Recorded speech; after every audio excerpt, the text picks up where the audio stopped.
Nityanandam Paramasudadam Kevalam Jnanamurtim Dvanvatitam Gaganapadam Gaganpadisham Tattvamasya Amasyadilaksham Ekam Nityam Vimalachalam Sarvadi Sakshi Bhutam Bhavatitam Trigunarahitam Satgurum Tam Namami.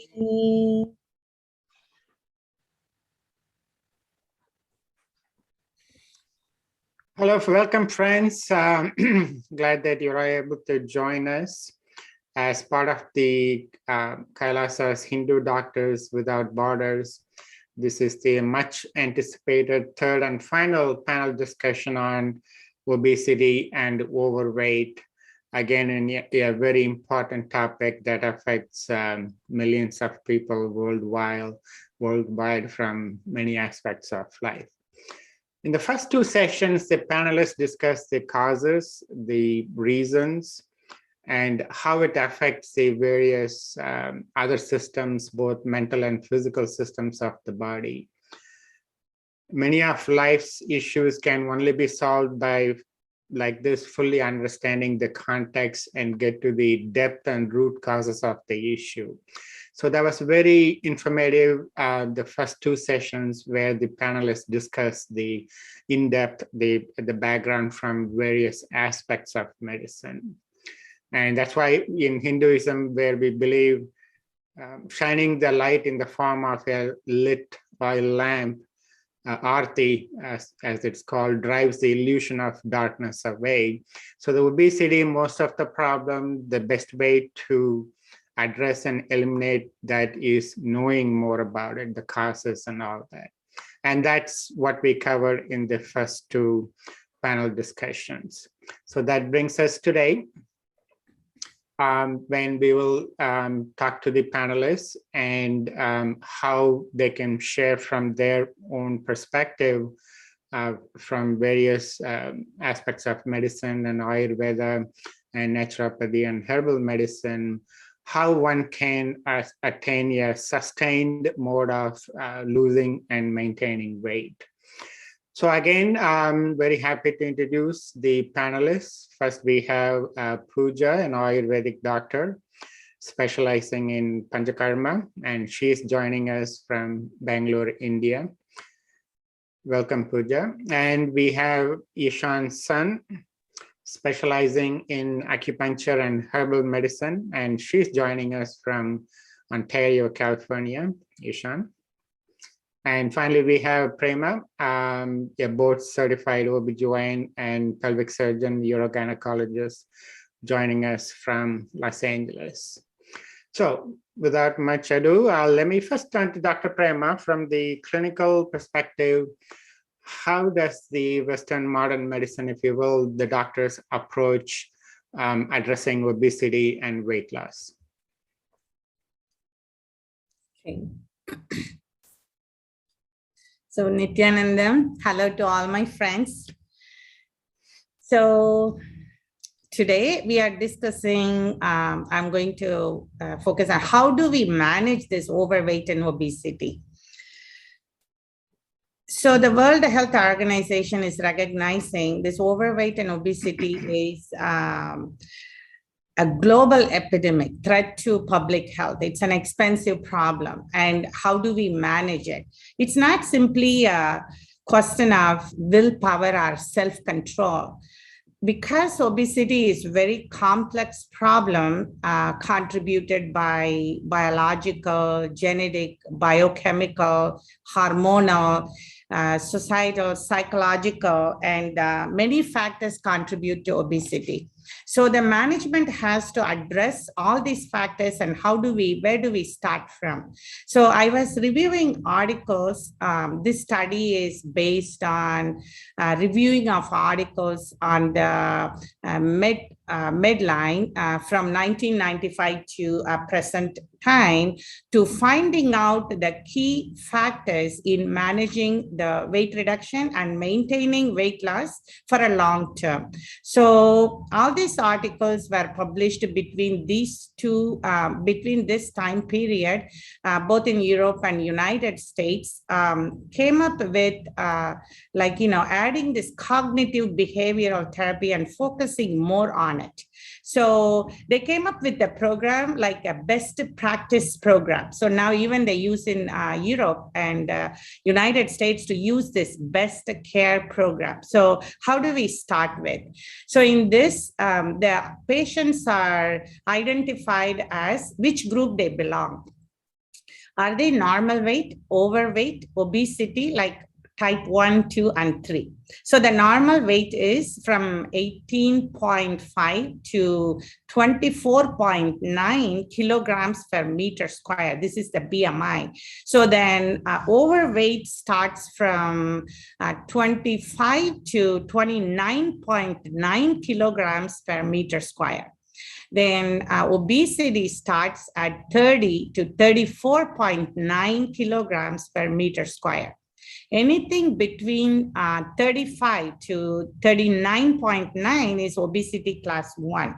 More than 40 kilograms per meter square is obesity 2, and it can be more than 45 too. So that's more 100 pounds more than the normal weight range for that person. So this program starts like this. So in a normal weight, and they are very at the verge of becoming overweight and obesity, you start this program for maintaining the current weight. And if they have any high risk behavior, you kind of focus on it, address it. So that's easy to do. Now, this overweight population, so the goal is to lose up to 10% of the weight in 6 months' time. So setting up this best care program, for them to lose weight initially and maintain the weight. And for obesity type 1, so the aim is to lose 10% of their 10% or more weight loss in 3 to 6 months. Again, to maintain it for long term, for sustained weight loss. So they came up with the acronym, this BEST is the acronym for the best care program. So the B is for biological, E is for environmental, S is for social and psychological, and T is for timing factor. So the B is biological. So say in a group, like we are going to start this weight loss program or weight loss management, you identify the biological factors contributing for the weight gain in that person. So like 20% of genetic factors, like the resting basic metabolic rate and how that person responds to a calorie intake, the weight gain. So we always call some people, no matter what they eat, the weight gain is more than comparatively. So those are all related to genetic factors. So you take a detailed history of at what age the weight gain started, and more like a family history, how is their genetically prone to gain weight. The second is an environmental factor. It's a huge factor, like the lifestyle, especially the modern lifestyle around the world, abundance of calorie-dense food, so much abundance of food availability, and the choices of food, and sedentary lifestyle, the electronics, watching TV and spending computer, and all these environmental factors, how do they contribute to that person? So you take a detailed history, like their sleep patterns, eating patterns, activity patterns, and their high-risk behavior, what environment promotes them to eat more. So you take a detailed the environmental factors contributing to it. Then the social and psychological. Yes, the people who are depressed, who feel empty and who feel low self-esteem tend to eat more. And so it's kind of feeding their bad emotions. It's getting into more negativity and promoting some bad habits. So each and every individual has to be analyzed, like what's that social and psychologically they are prone to that makes them weight gain. T is a timing factor. So weight loss is a very committed, motivated, and it's a time consuming, like they have to dedicate their time to do it. So if someone is going through a personal crisis or job related issues or their physical health, or they lost some dear one, or so many factors in their life, that's not the good time to start their like losing their weight. So you have to choose the right time, and so they are in the right situation to begin this weight loss program, the best practice program.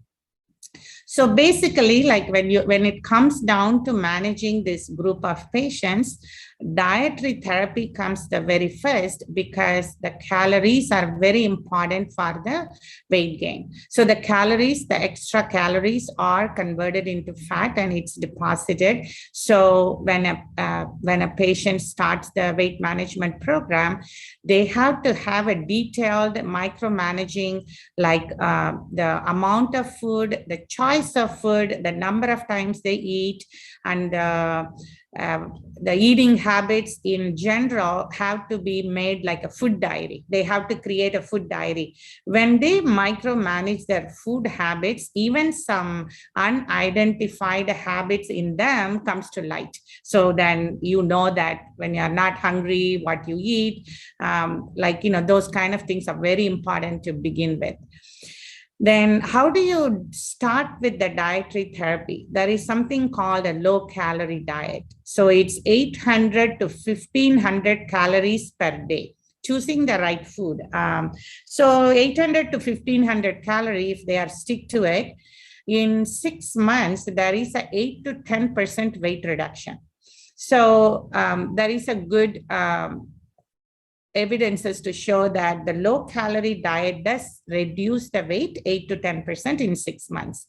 But the very low calorie diet, 800 calories per day, is not really recommended. Maybe initially it will give a good results for 3 months, but there is no sustained weight reduction or weight maintenance with the very low calorie diet. So the dietary management and dietary therapy is very important.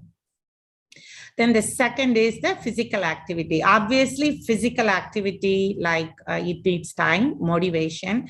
And so the patients have to record their physical activity, including like their walking time, climbing upstairs, what activity they choose, and how do they maintain it. And physical activity obviously spend more calories and gives good self-esteem, and also it helps to come out of this comorbid and medical conditions associated with this overweight and obesity. So again, the physical activity has to be recorded by the person on a daily or a weekly basis for a sustained weight loss. And obviously many studies say that physical activity is one of the main contributing factor for a sustained and long-term weight loss.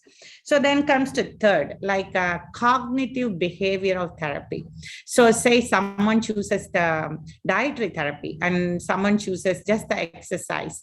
And those two very highly can be dropped and can be only short term. It's hard to maintain long term unless this cognitive behavioral therapy is added to this dietary therapy and the physical activity. That's the focus on all these research papers. This cognitive behavioral therapy makes a huge change. So what does it do? What does it do?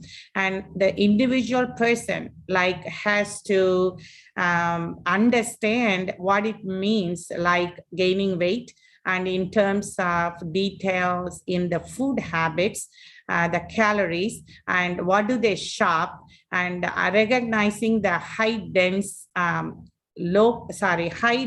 fatty tasty meal, how harmful it is, and to choosing where to shop, what to buy, adding vegetables, fruits, and also the physical activity and the importance of it, and identifying their own stressful situation. So where do they go wrong? What makes them to eat more?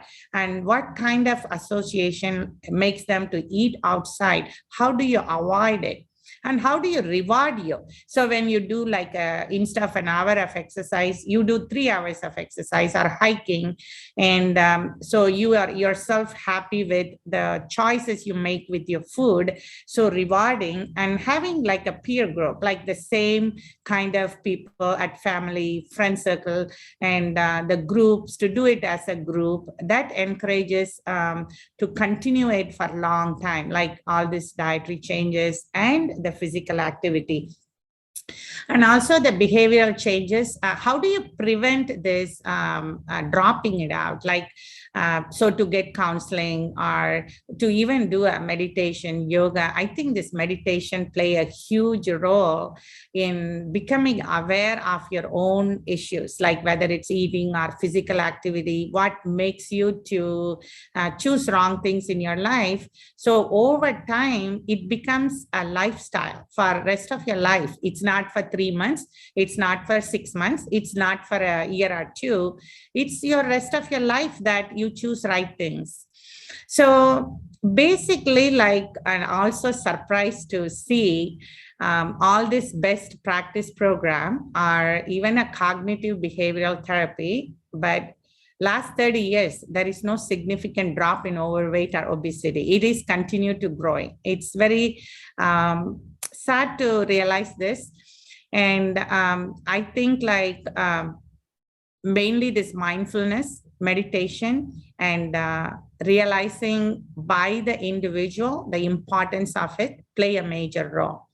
And there are 2 other things I'm not really interested to discuss more about: medications and surgical treatment for obesity and overweight. Most medications are either suppress your appetite or decrease fat absorption. And the downside of it, all these medications have a lot of side effects.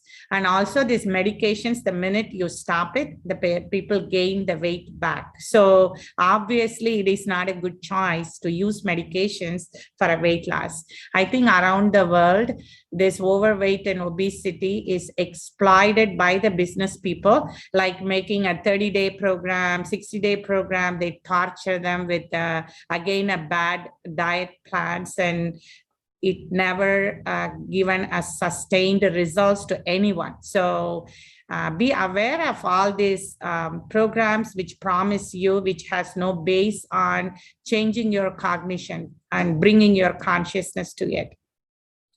And the last thing is a surgical. I mean, I work in a hospital. The bariatric division is so busy. They do every day like 3 to 4 patients of the gastric bypass surgery. It's very sad to notice it.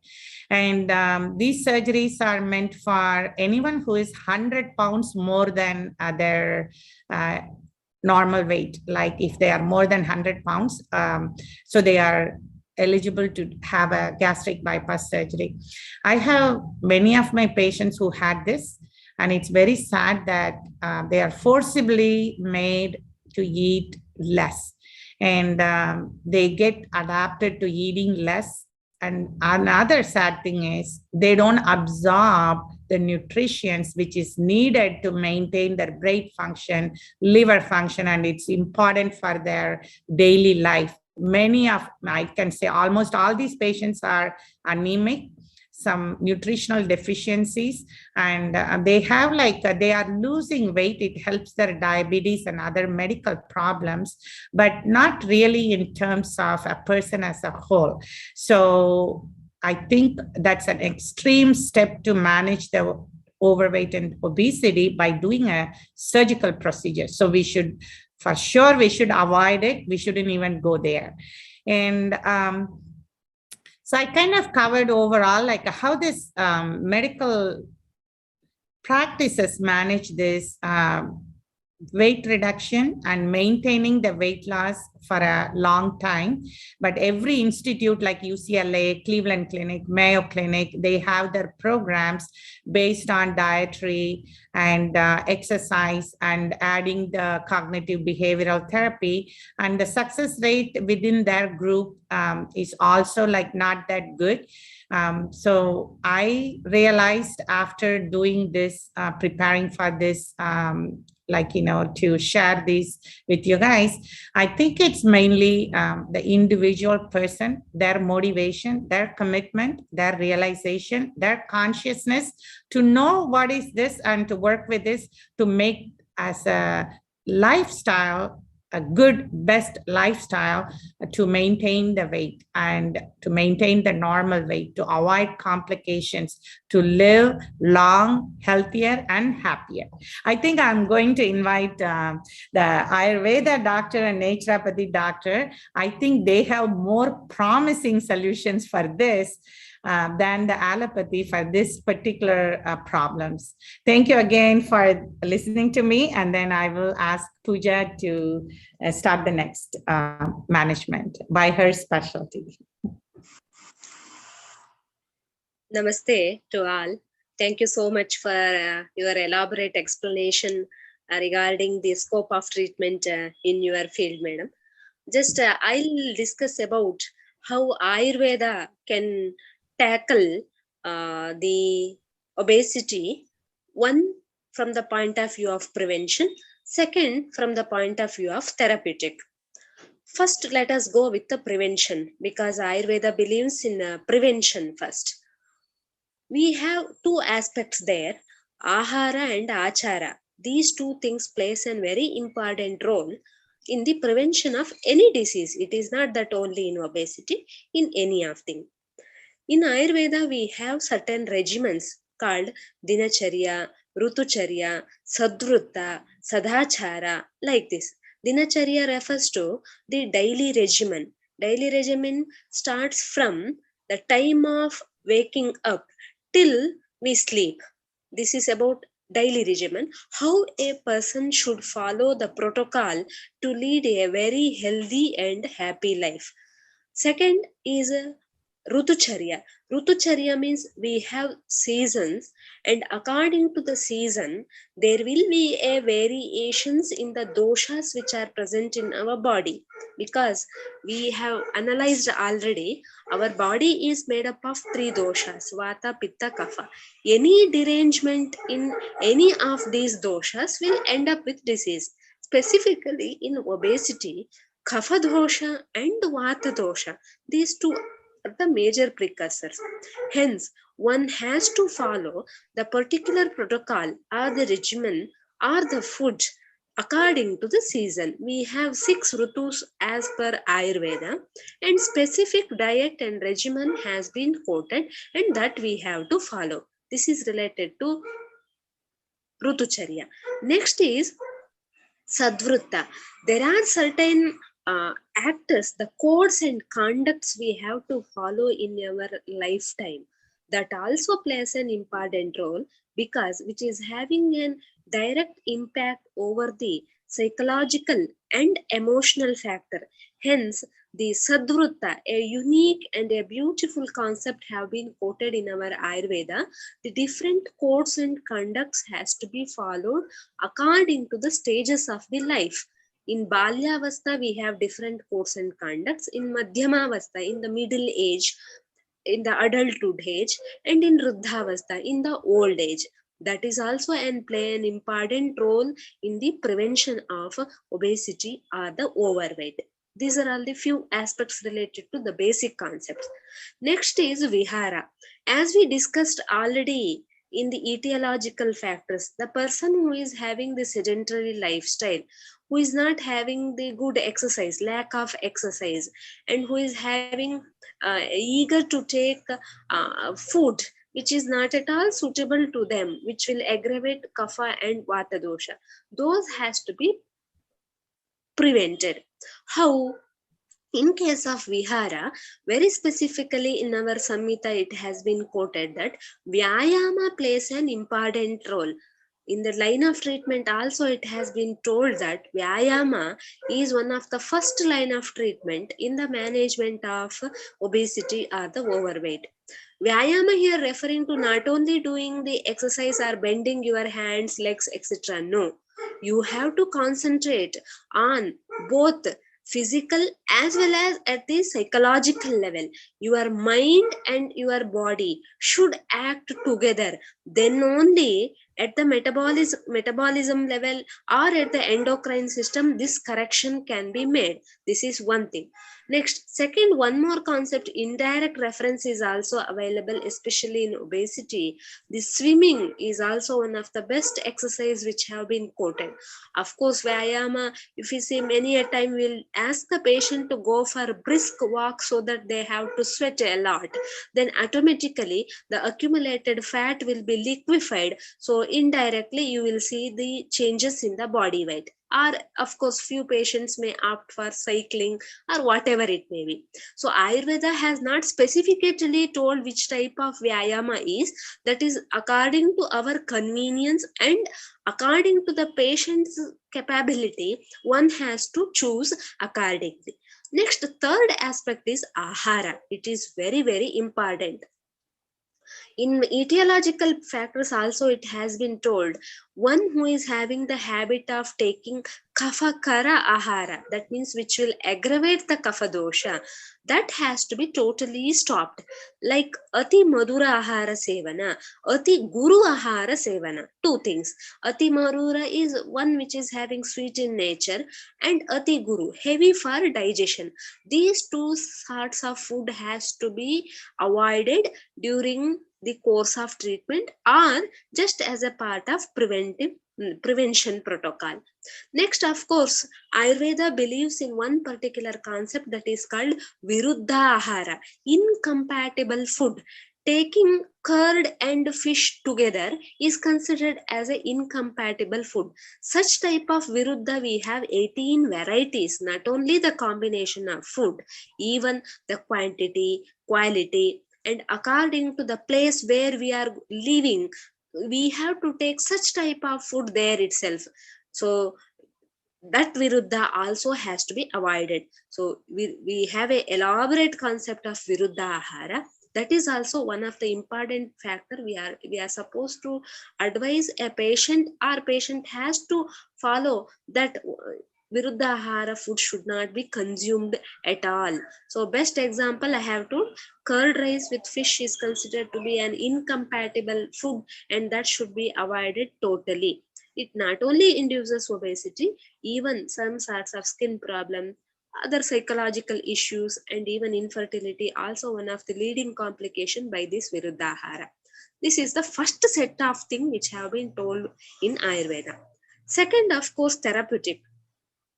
These whatever we have discussed now, dinacharya, vrutucharya, sadvrutha, and this vihara and ahara, vyayama and food, whatever we have discussed now, this is for the prevention point of view.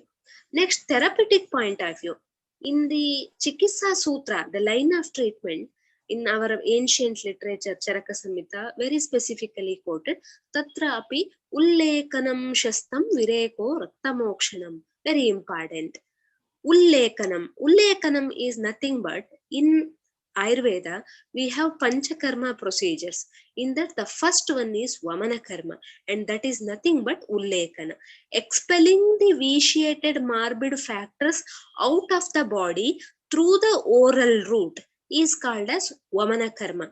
There are different steps we will follow. Immediately will not go with that particular process. Initially, we will be preparing the body by giving appetizers and carminatives.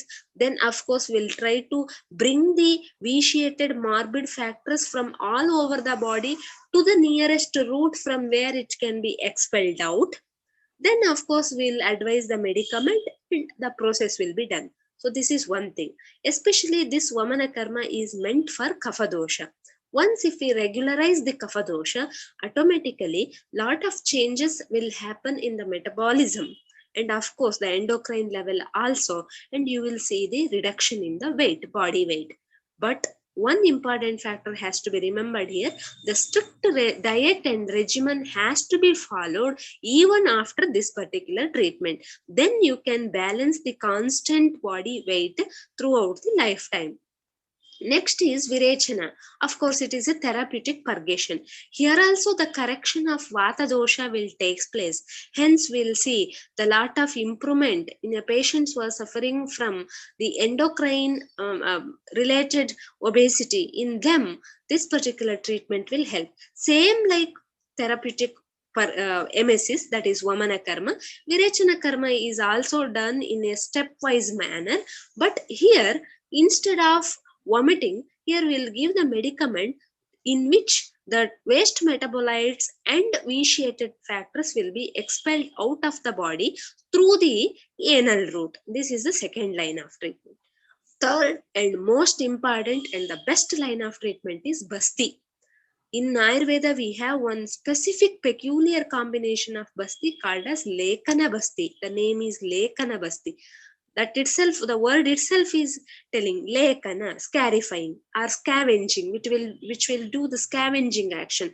Especially the accumulated fat will be liquefied and it will be expelled out of the body. Combination of herbal and mineral compounds will be mixed together and it will be administered through the rectal route in a particular fashion, in an order, and the treatment will be done for 7 days, 14 days, 30 days. It is a cycle depending upon the patient.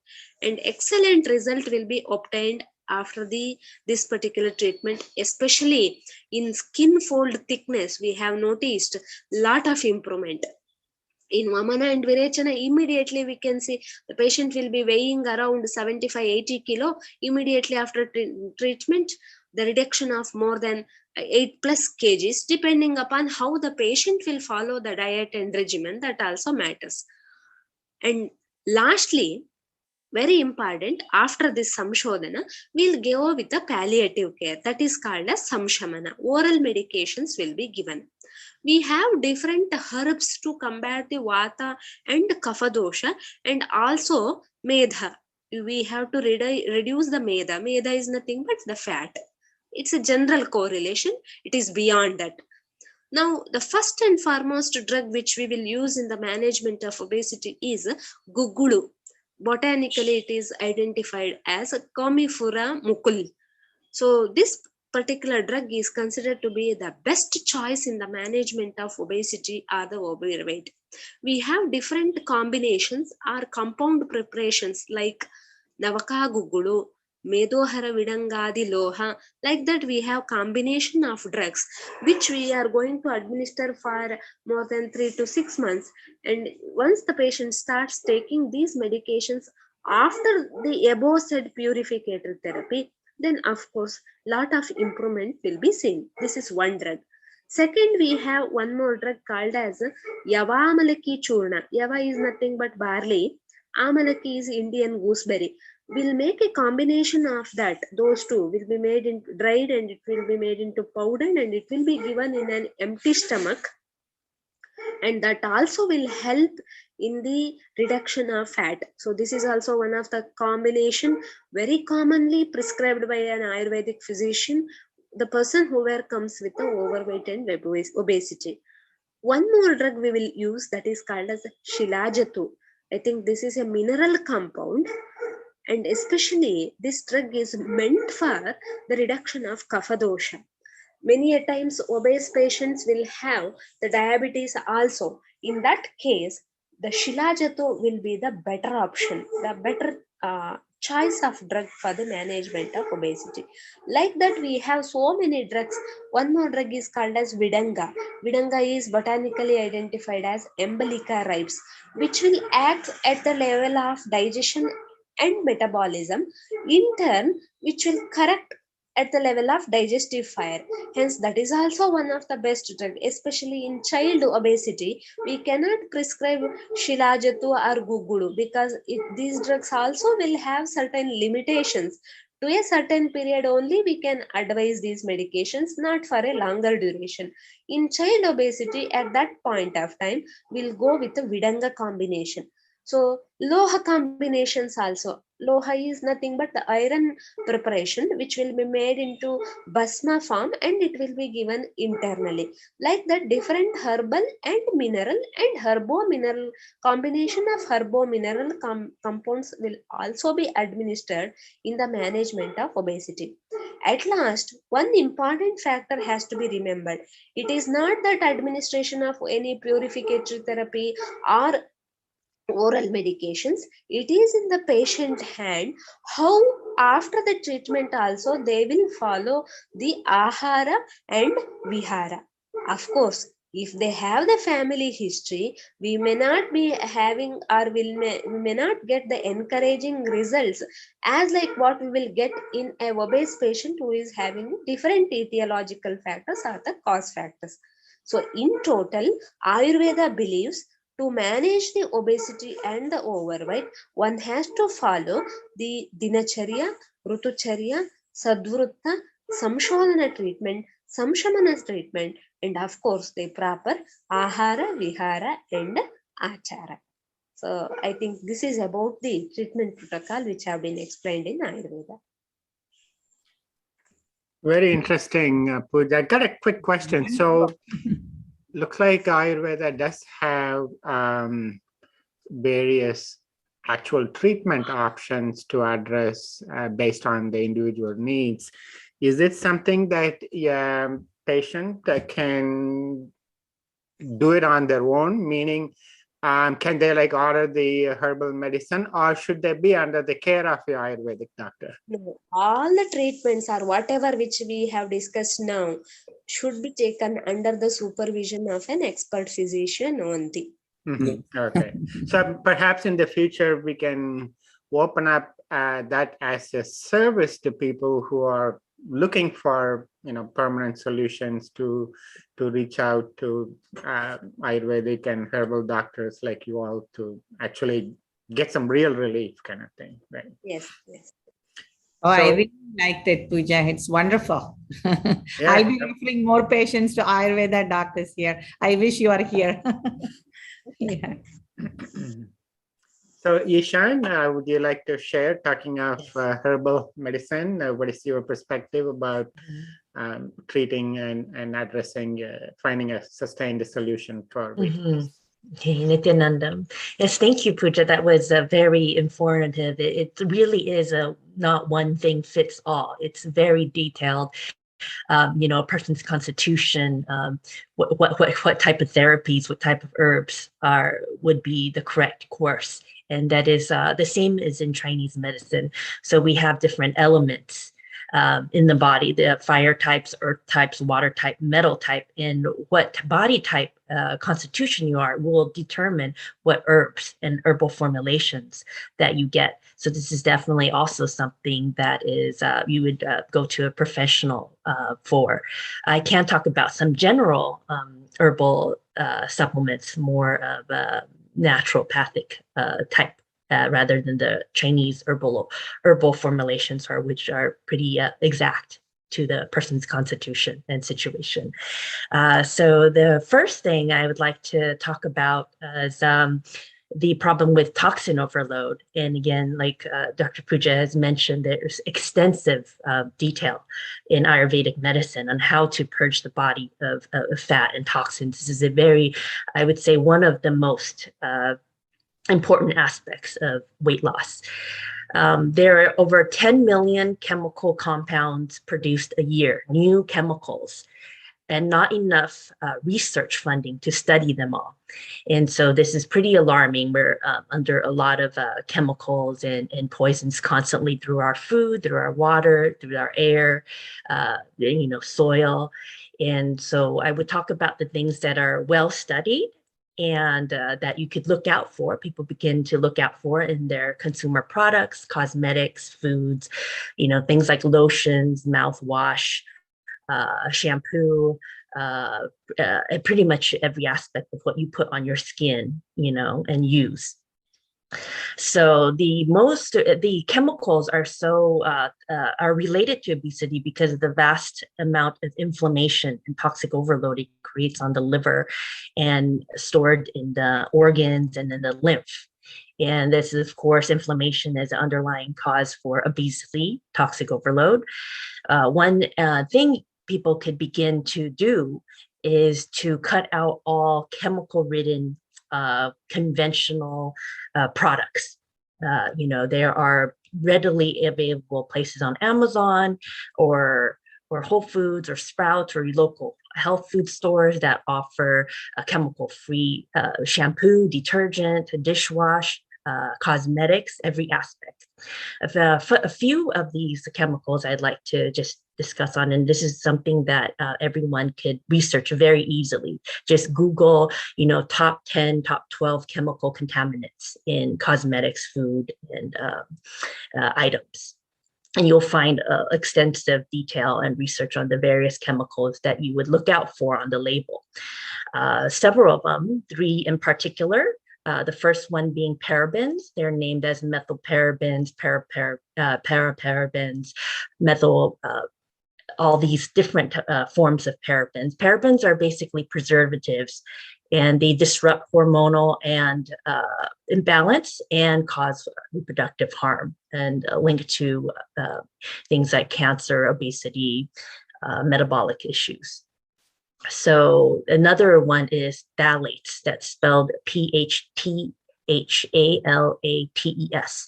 They're a product of industrial chemicals, and they actually are used to soften PVC pipes. And so they're used as a solvent in our food, in our food, and in our a lot of our cosmetics. And so this is a particularly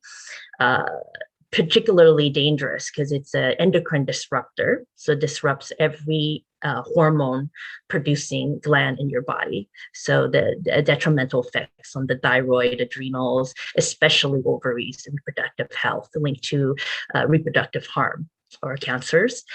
And another one is BPA, bisphenol A.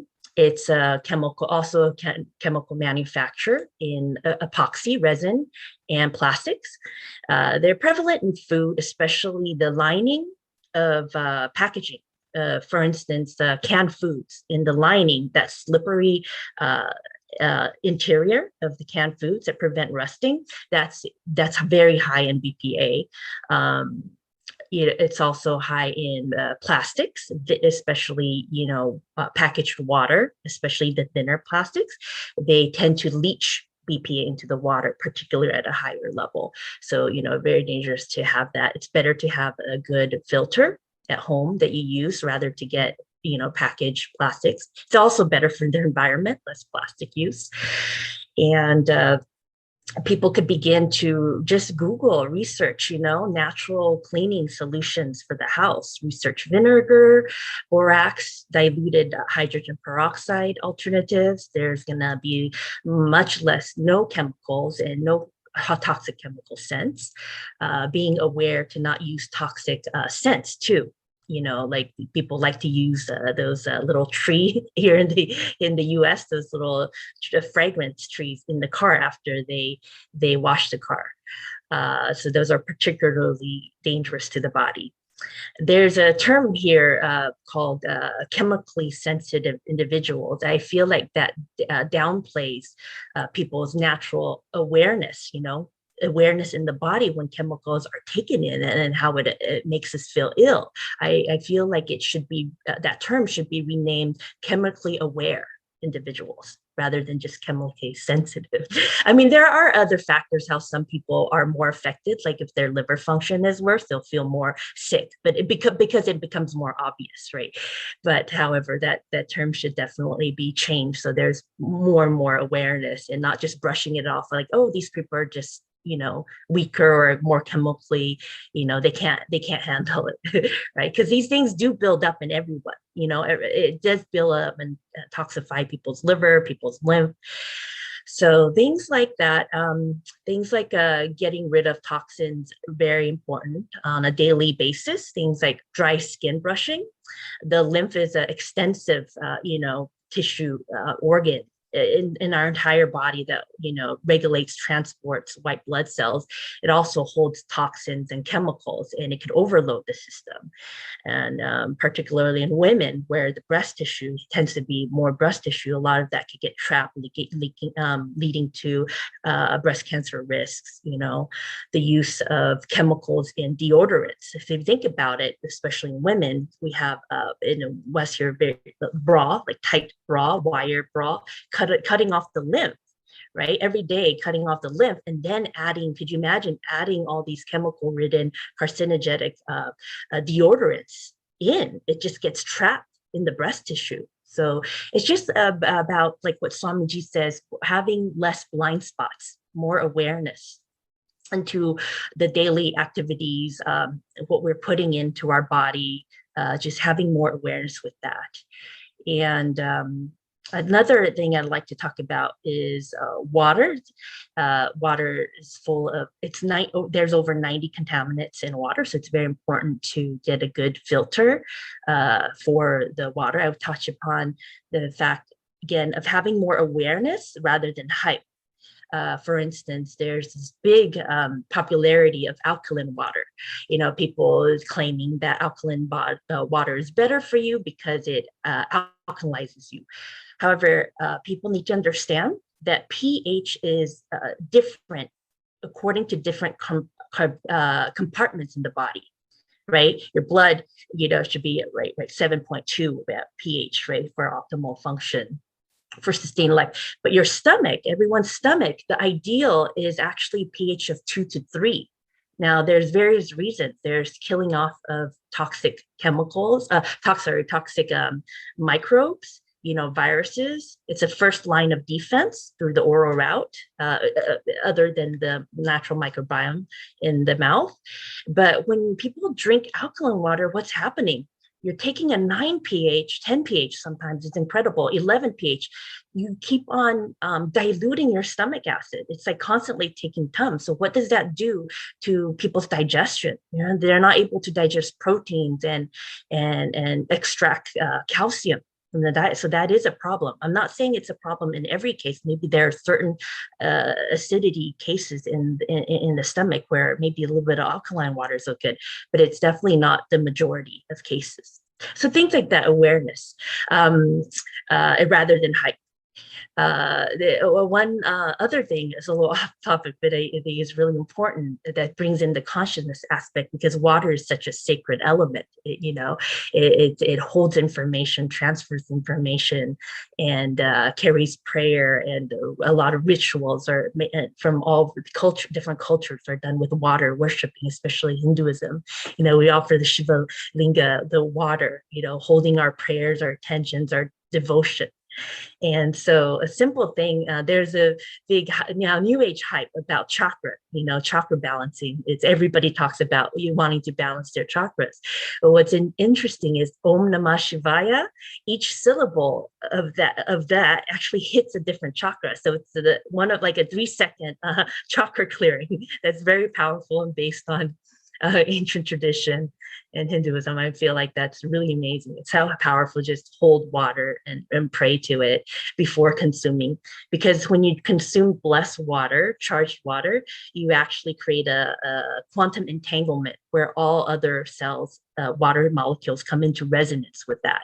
So it's another really powerful way to uplift your consciousness and bring joy and more vitality and prana into the body through the medium of water, such a sacred element.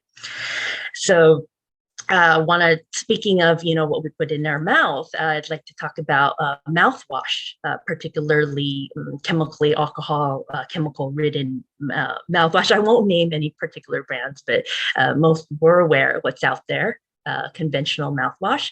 In 2017, researchers at Harvard found a strong link actually between diabetes and frequent mouthwash users. So frequent meaning people who use mouthwash, conventional mouthwash twice a day.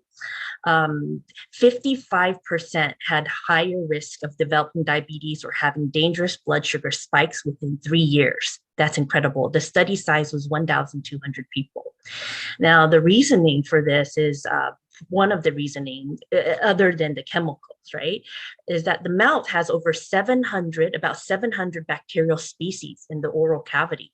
And these are actually linked to a lot of metabolism, chemical signaling in the body. For instance, this particular study talked about how bacteria metabolize nitrate, which is a nitrogen-based compound, into nitrite, which then goes down to the gut, the GI tract, and gets converted into nitric oxide, an important signaling molecule, again, in metabolism, energy, insulin level, and also heart health.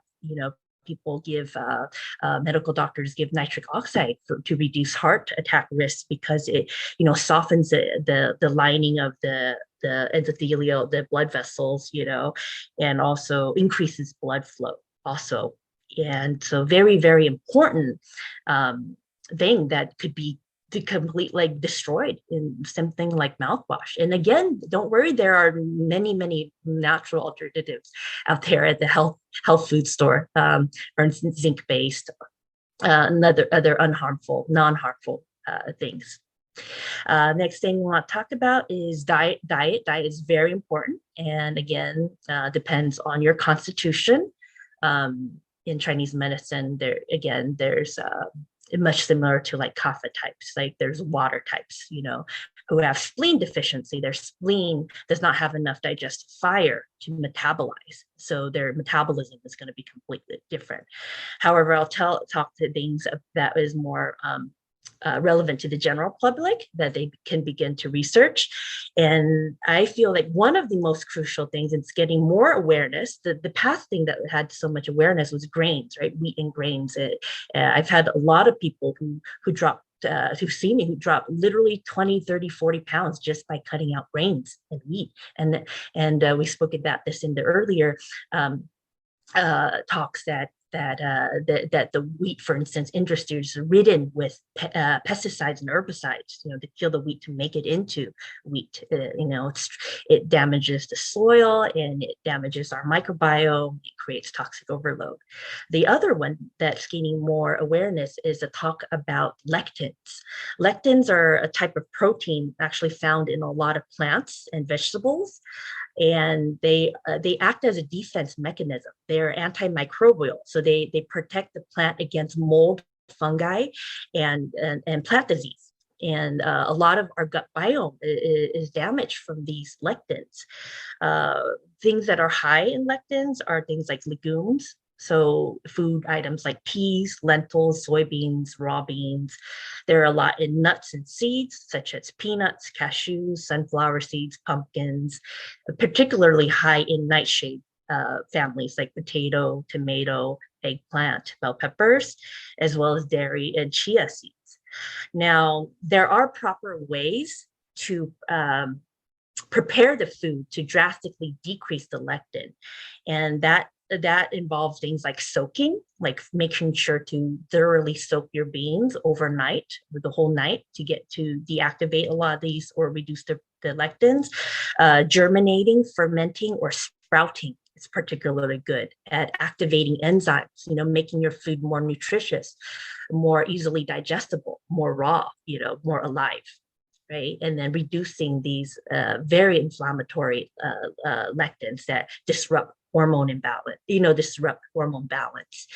and cause a massive inflammatory cascade in the body. The wonderful thing about Chinese medicine and Ayurvedic is there's so much detail about, timing of food, who could eat what, when to eat what, and how to combine, and what season to eat things. There's so much research that could be done about this deep science, full of awareness, that could affect our health. It just takes a bit of reading. There's so many resources out there. So yes, lectins in food, go again, research that. Grains, leaky gut, and researching that.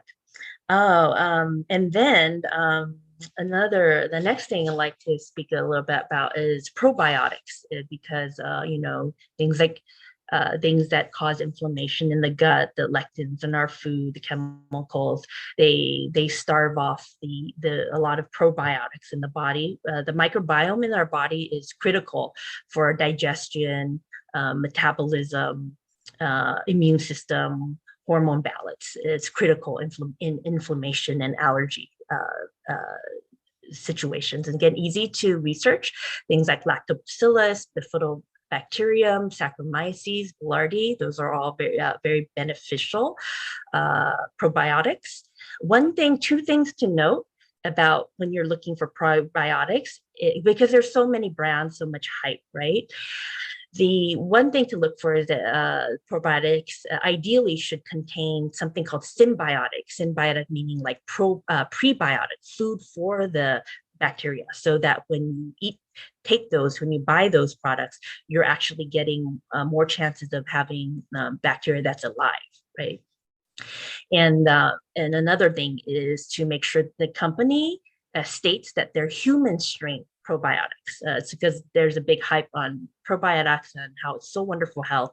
So people just put a bunch of different dozens of probiotics and say, look, there's so many different beneficial probiotics, but most of them don't even survive in the human digestive tract. They're not adapted for that. So most of it that died off. So looking for human strain probiotics. So probiotics are studied to be beneficial and survive in the human. And then symbiotic or prebiotics that feed the bacteria. There's one big link in the JAMA medical journal that was studied about how the gut microbiome interacts with the host and causes and has a significant role in the etiology of obesity and diabetes. And a lot of these studies mention more beneficial probiotics to have butyrate producing bacteria. Butyrate is a type of fatty acid, and it's produced in a lot of beneficial probiotics. Interesting, it's high in ghee. Ghee is high in that, so it's very nourishing and healing to the gut. Butyrate is actually the preferred energy source of the lining of your GI tract. So, fixing leaky gut, repairing. The body really, really likes butyrate. There are supplements for that, like butyrate. It's a fatty acid that people could find if they're looking into that. There's various different ways to heal the gut, but that is, again, stated as the preferred energy source of the lining.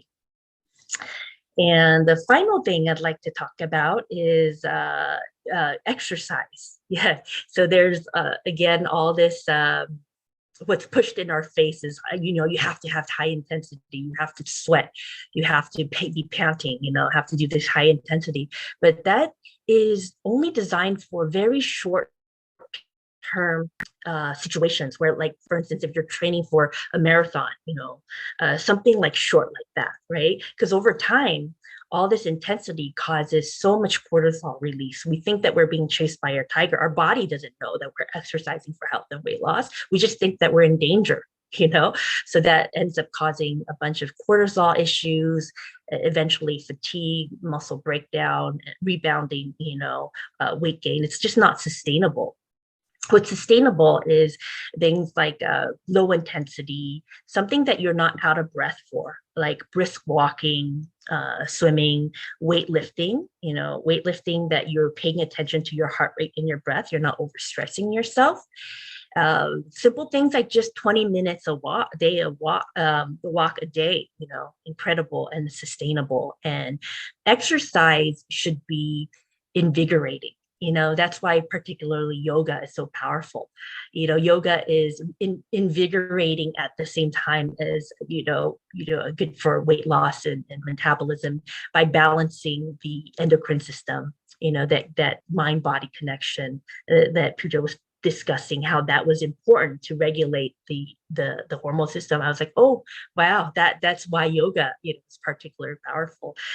Another wonderful benefit yoga is that it opens up the training to open up to these subtle energies that are around us, the prana, the chi, the organ, the free energy that is around us, that is so full of consciousness and uplifting.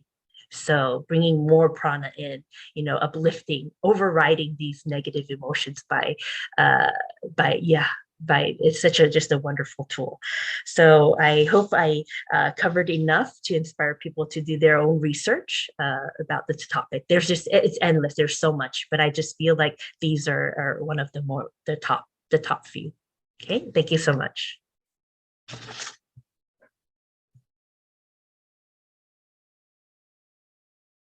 Wonderful.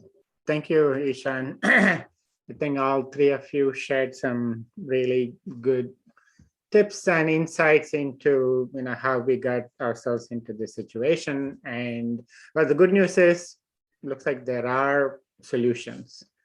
Of course, like Ishan said, awareness is the first solution, and then there are some interventional help. That is both natural and helpful to not only lose and sustain. So I think this will open up a lot of interest in the natural Ayurvedic and herbal way of addressing this important issue. So perhaps in the future we should open this service to the public out there, like how they can reach out to us and how we can enrich and share these solutions with them on a more one-on-one basis, understanding the privacy issues and other legal and medical issues. So would anybody like to add anything before we wrap up? Like just a couple of minutes. I know, like Ishan gave so much in detail, like, the root, to find out the root cause for everything. And Pooja also very, in a detailed, simple and so beautiful that it applies, we can do it every day and for long term, and to sustain it, make it as our lifestyle.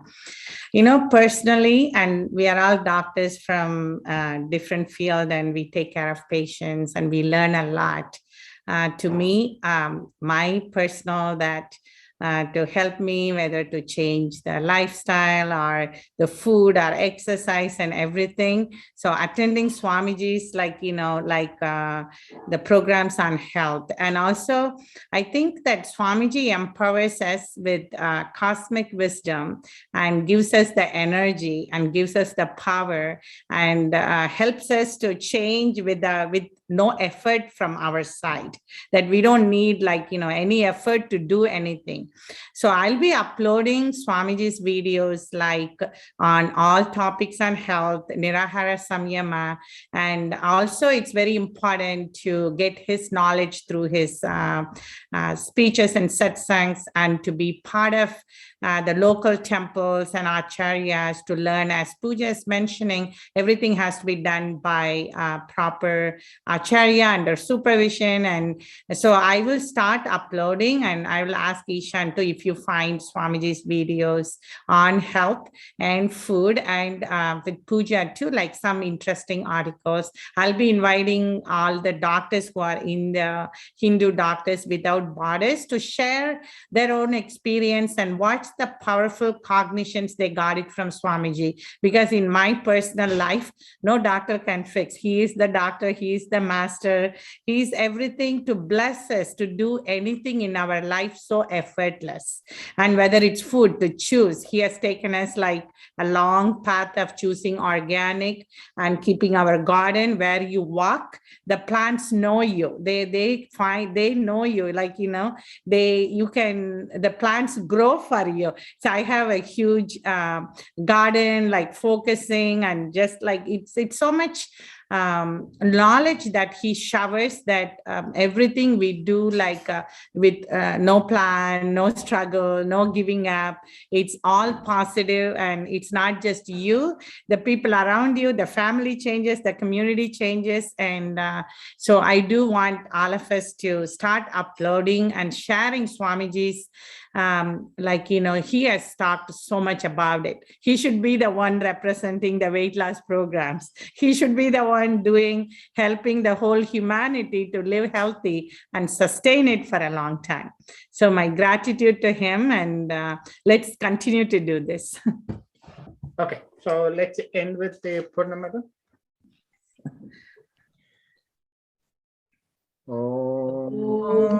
Purnamada Purnamidam Purnamidam Purnat Purnamudachyate Purnasya Purnasya Purnamadaya Purnameva Vashishyate. Om Shanti Shanti Shanti Hari Di Om Om Tat Sat Bhagavan Sri Nityananda Paramashivam Harikapanamastu. Namastu Om Nityanandam. Thank you, everyone.